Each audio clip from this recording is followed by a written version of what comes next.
நம்மளோட இறால் தொக்கு ரெடி ஆயிடுச்சு.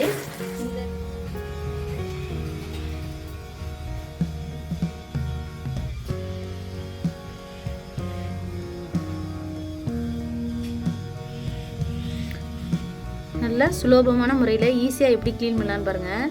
ஸ்போக்கை விட்டோம்னா அழகாக நேராக நடுவில் அந்த நரம்பு பூரா அப்படியே கழிவு பூரா வந்துடுது பாருங்கள். சூப்பராக இருக்குல்ல, ஈஸியாக க்ளீன் பண்ணி.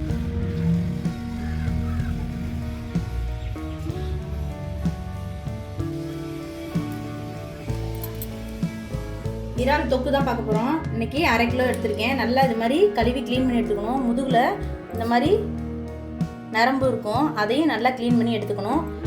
தண்ணியில் கொஞ்சோண்டு மஞ்சத்தூள் போட்டு இது மாதிரி ஊற வச்சிடணும் நம்ம சமைக்கிறதுக்கு ஒரு 5 நிமிஷத்துக்கு முன்னாடியே. இப்போ இதுக்கு தேவையான மசாலா பொருள்லாம் பார்த்துக்குவோம். தாளிப்புக்கு 1 டேபிள் ஸ்பூன் சோம்பு, 2 பட்டை மிளகா, வெங்காயம், தக்காளி. சின்ன வெங்காயம் ஒரு 100 கிராம் அளவுக்கு சின்ன வெங்காயம் எடுத்திருக்கேன். தக்காளி 2 தக்காளி கட் பண்ணி வச்சுருக்கேன். கருவேப்பிலை, கொத்தமல்லி. மசாலா வந்து 1 டேபிள் ஸ்பூன் ஜீரகத்தூள், 1 டேபிள் ஸ்பூன் மல்லித்தூள், 1 டேபிள் ஸ்பூன் மிளகாய்த்தூள், 1/2 டேபிள் ஸ்பூன் கரம் மசாலா, மஞ்சத்தூள், உப்பு,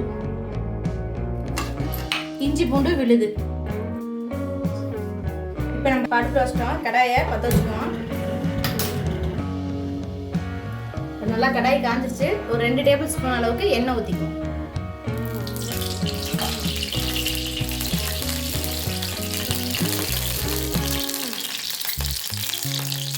எண்ணெய் சூடாயிடுச்சு. சோம்பு போட்டுக்குவோம்.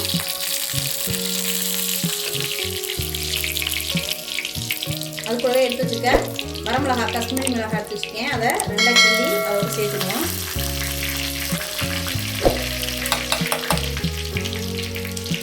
இஞ்சி பூண்டு பேஸ்ட்டு 1 டேபிள் ஸ்பூன் அந்த எண்ணெயிலே சேர்த்துக்குவோம்.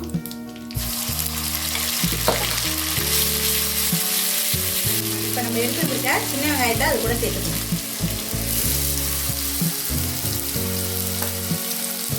நல்லா ப்ரௌன் கலராக அவ்வளோ வரைக்கும் வதக்கிக்கணும். இப்போ வெங்காயம் நல்லா வதங்கிடுச்சு. அது கூடவே கருவேப்பிலை, கொத்தமல்லி சேர்த்துக்குவோம். இப்போ நம்ம குட்டி குட்டியாக தக்காளியை நறுக்கி வச்சுட்டோம்னா இதோட சேர்த்து நல்லா வதக்கலாம். இதை லைட்டாக நம்ம மிக்சியில் அரைச்சி சேர்த்துக்குவோம். அரைச்சிக்கிட்டோம்னு சொன்னால் வதக்கிக்கலாம். இருந்தாலும் அரைச்சி சேர்த்தோம்னா அந்த தொக்கு வந்து கிரேவி நல்லாயிருக்கும் டேஸ்ட்டு. அதனால லைட்டாக அரைச்சிக்குவோம். இது எல்லாத்தையும் நல்லா ஒரு பரட்டு அரைச்சிக்குவோம். நம்ம எடுத்து வச்சுருக்க மசாலாலாம் அது கூட சேர்த்துக்குவோம்.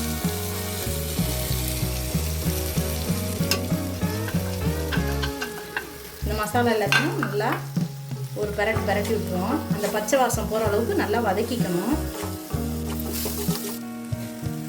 இந்த மசாலா கூட நல்லா வதக்கிட்டோம். லைட்டாக தண்ணி சேர்த்துக்குவோம். ரொம்ப தண்ணி சேர்க்க வேண்டியது தேவையில்லை. ப்ரான்லேயே தண்ணி வரும்.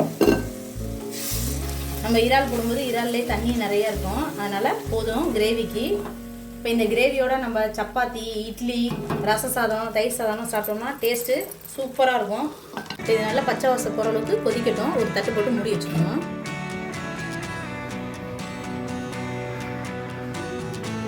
இப்போ ஒரு 5 நிமிஷம் ஆயிடுச்சு. திறந்து பார்ப்போம்.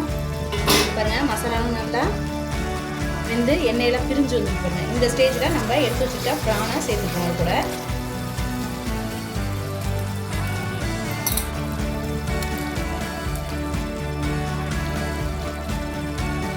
இது எல்லாத்தையும் நல்லா மசாலாவோட சேர்கிற மாதிரி கரக்கி விடணும். அப்புறம் ஒரு 2 நிமிஷம் வெந்து வரட்டும். ஒரு தட்டை போட்டு முடிச்சு 2 நிமிஷம் இறால் போட்டு 2 நிமிஷம் ஆயிடுச்சு. பாருங்கள், நல்லா தண்ணியெல்லாம் வச்சு ஓரம்லாம் பாருங்கள் எண்ணெய் நல்லா பிரிஞ்சு வருது பாருங்கள். அவ்வளோதாங்க, நம்மளோட இறால் தொக்கு ரெடி ஆயிடுச்சு.